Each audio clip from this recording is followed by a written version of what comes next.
Movie के first scene में हमें दिखाया जाता है कि अफ्रीकन जनजाति के लोग एक मॉन्स्टर से लड़ रहे होते हैं, लेकिन वो इतने केपेबल नहीं होते हैं कि वो उसे जीत पाए। इसीलिए वह एक हंटर के पास जाते हैं जो लड़ाई के लिए तैयारी कर रहा होता है। इस कहानी की शुरुआत कई साल पहले जेक नाम के लड़के से होती है, जो बहुत ही ज्यादा गुस्सेल और एग्रेसिव होता है। जेक छोटी छोटी चीजों को लेकर तोड़फोड़ करने लगता है और उसे स्कूल में भी कोई नहीं पसंद करता और उसके टीचर्स भी उसे एक्स्ट्रा सजा देते हैं, लेकिन फिर भी वह नहीं सुधरता। जेक हमेशा से ऐसा नहीं था। कुछ साल पहले जेक और उसकी फैमिली पिकनिक मनाने एक जंगल में गई थी और सभी एक साथ मिलकर डांस कर रहे थे। इतने में जेक की सिस्टर नाचते नाचते जंगल में चली जाती है और उस पर आदमखोर आदमी हमला कर देता है। जेक और उसके माता पिता उसे बचाने जाते हैं और वह व्यक्ति उन दोनों पर भी हमला कर देता है और मरने से पहले जेक के पिता उसे भागने को बोलते हैं और जेक वहाँ से भाग जाता है और वह उस व्यक्ति से बच जाता है। अब हमें प्रेजेंट की कहानी दिखाई जाती है जहाँ पर जेक 20 साल का हो चुका है और वह प्लम्बर की ड्यूटी करता है और वह नाइट में स्कूल की क्लासेस करता है और वह काउंसलर सिल्वरस्टीन के पास आता है।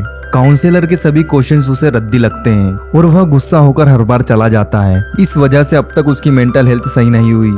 जेक अपने नाइट स्कूल में जाता है जहाँ पर वह लेट हो जाता है। इस बात से किसी को फर्क नहीं पड़ता कि वह लेट आया है क्योंकि वह हमेशा लेट होता है, लेकिन उसकी गर्लफ्रेंड उससे खफा होती है, लेकिन वह उस पर ध्यान ना देकर दूसरी लड़कियों पर ध्यान देता है। प्रोफेसर क्राउली आज स्टूडेंट्स को बताते हैं कि सोडियम को पानी में डालने से कैसा विस्फोट हो सकता है। क्लास के बाद जेक की गर्लफ्रेंड ईव उसे चिल्लाती है। उसी समय जॉन, जो दोनों का क्लासमेट है, वहाँ पर आता है और ईव के साथ फ्लर्ट करने की कोशिश करता है। प्रोफेसर क्राउली भी उसे चिल्लाते हैं क्योंकि वह लेट आया हुआ होता है। क्राउली जेक को घर बुलाते हैं क्योंकि उन्हें कुछ प्रॉब्लम हो रही थी उनके नल में और जेक प्लम्बिंग का काम करता है तो उन्हें आसानी होगी सारी चीजों को फिक्स करने के लिए। जेक प्रोफेसर क्राउली के घर पर जाकर उसके डॉग वोल्डो से मिलता है। आगे जाकर प्रोफेसर क्राउली बताते हैं कि उन्हें ये घर बहुत सस्ते में मिला है। भूतिया कहानियों के चक्कर में यह घर बिक नहीं रहा था, इसीलिए घर के ओनर ने इसे इतना सस्ता बेच दिया। जेक टंकी को सही कर ही रहा होता है, इतनी देर में शॉर्ट सर्किट हो जाता है। जेक को चोट भी लग जाती है और घर के बाहर जमीन के नीचे से अजीब सी रोशनी निकलने लगती है।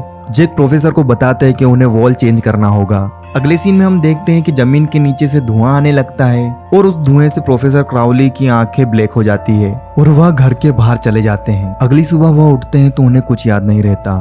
कुछ देर बाद प्रोफेसर देखते हैं कि उनके हाथ गंदे हो चुके हैं और वह देखते हैं कि उनके लोन में एक गड्ढा खुदा हुआ है। की वजह से वह उस गड्ढे को पूरा खोद देते हैं और उसमें से एक डब्बा निकालते हैं। उस पुराने डब्बे में प्रोफेसर को कंकाल मिलता है। यह सब देख वोल्डो भौंकने लगता है। उस कंकाल में से प्रोफेसर को एक हार्ट मिलता है जो ब्लैक होता है और वह उसे गलती से खा लेते हैं और बेहोश हो जाते हैं।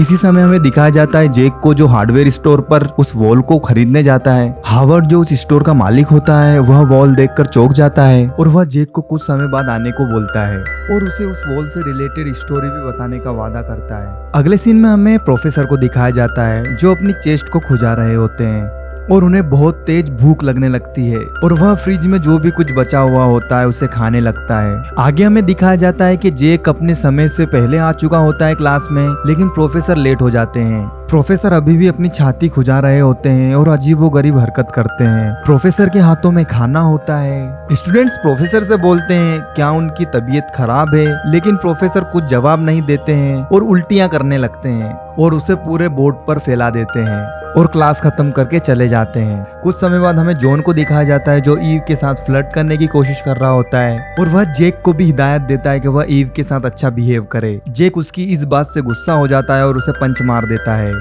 इस हरकत के लिए ईव जेक को डांटती भी है। आगे हम देखते हैं कि प्रोफेसर का कुत्ता उन पर भौंकने लगता है।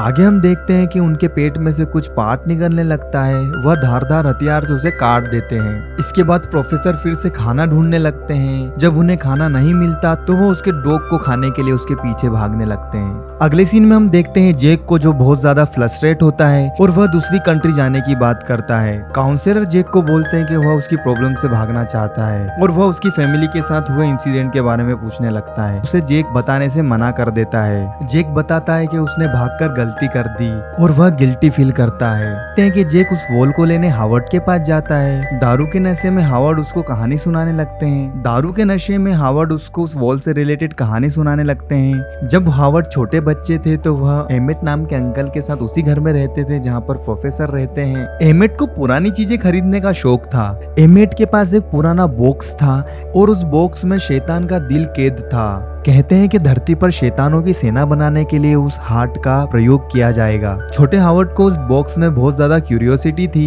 इसीलिए वह एक दिन उसे देखने जाते हैं और गलती से वह बॉक्स उनके हाथों से गिर जाता है और उस बॉक्स का ग्लास टूट जाता है। कुछ समय बाद उस ग्लास से एक धुआं आने लगता है और एमेट के माइंड को कंट्रोल करने लगता है। उसकी आंखें ब्लैक हो जाती है और वह भी प्रोफेसर की तरह हरकत करने लगता है। यह सब देख छोटा हावर्ड डर जाता है। अगली सुबह जब वो उठता है तो उसे खूब सारी आवाज सुनाई देती है बाहर से। जब हावर्ड बाहर देखता है तो उसके अंकल उनके डॉग को खा रहे होते हैं। जब हावर्ड एमेट अंकल के पास जाता है तो एमेट उसके हाथ को खाने लगता है। हावर्ड डर के मारे घर के अंदर से राइफल निकाल लेता है और उसके अंकल को मार देता है। फिर एक गड्ढा खोदकर उसके अंकल को दफना देता है। जेक को यह सब बातें झूठी लगती है। हावर्ड उसे उसका कटा हुआ हाथ भी दिखाता है, लेकिन जेक को अभी भी विश्वास नहीं होता है कि एक बच्चा कैसे शैतान को मार सकता है और जेक वहां से चला जाता है। आगे हमें दिखाया जाता है कि जेक उस नाइट स्कूल में आता है और उसकी ईव से लड़ाई हो जाती है और वह दोनों ब्रेकअप कर लेते हैं।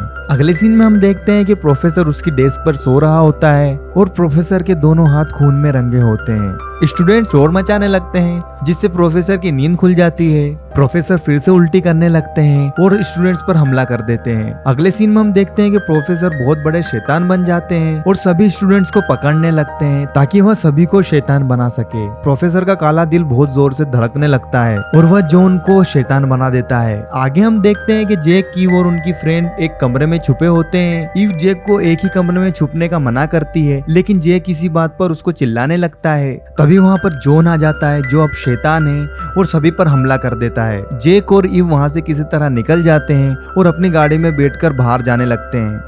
आगे हम देखते हैं कि जेक की वैन में भी वही सॉन्ग बज रहा होता है जो सॉन्ग वह उसके माता पिता के साथ पिकनिक पर सुन रहा था और वह फ्लैशबैक में चला जाता है। जेक को गुस्सा आने लगता है और वह ईव को गाड़ी से बाहर निकाल देता है। अगले सीन में हमें दिखाया जाता है कि जेक उसी स्कूल में वापस लौट जाता है और अपनी प्लम्बिंग में काम आने वाले सभी टूल्स को लेकर वह स्कूल में जाकर एक एक करके सभी शैतानों को मारने लगता है और वह एक शैतान को इतनी जोर से सिर पे मारता है कि उसका सिर पूरा फट जाता है। धीरे धीरे कर वह सभी शैतानों की संख्या कम कर देता है। इसी समय हमें दिखाया जाता है प्रोफेसर नए शैतान बनाने लगता है। इधर जॉन जेक पर हमला कर देता है। जॉन जेक के हाथ में काट लेता है। इसी वक्त जेक जॉन को धक्का दे देता है और लैब इक्विपमेंट की मदद से उसे मार देता है। अगले सीन में जेक प्रोफेसर के पास चला जाता है। प्रोफेसर उस पर हंसता है और नए शैतानों को उस पर हमला करने के लिए भेज देता है। जेक उन सभी शैतानों को फिर से मार देता है। इसी समय जेक की नजर सोडियम पर पड़ती है और उसे सोडियम वाली क्लास याद आ जाती है। जेक सोडियम के डब्बे को प्रोफेसर के मुंह में डाल देता है और शैतान की मौत हो जाती है। धीरे धीरे बचे हुए स्टूडेंट्स भी उसके चुंगल से छूट जाते हैं, लेकिन वह काला दिल अभी भी धड़क रहा होता है और वह दिल शैतान के बॉडी पार्ट्स को कंट्रोल कर रहा होता है। जेक एक कुल्हाड़ी से उसे भी खत्म कर देता है। यहाँ पर जेक को रियलाइज होता है कि वह मॉन्स्टर हंटिंग कर सकता है और वह दुनिया में अलग अलग जगह जाकर मॉन्स्टर को हंट करता है। वह अपने माता पिता का भी बदला लेता है और वह अभी अफ्रीका में है। और यहाँ पर मूवी खत्म हो जाती है। Thank you for watching. Don't forget to subscribe.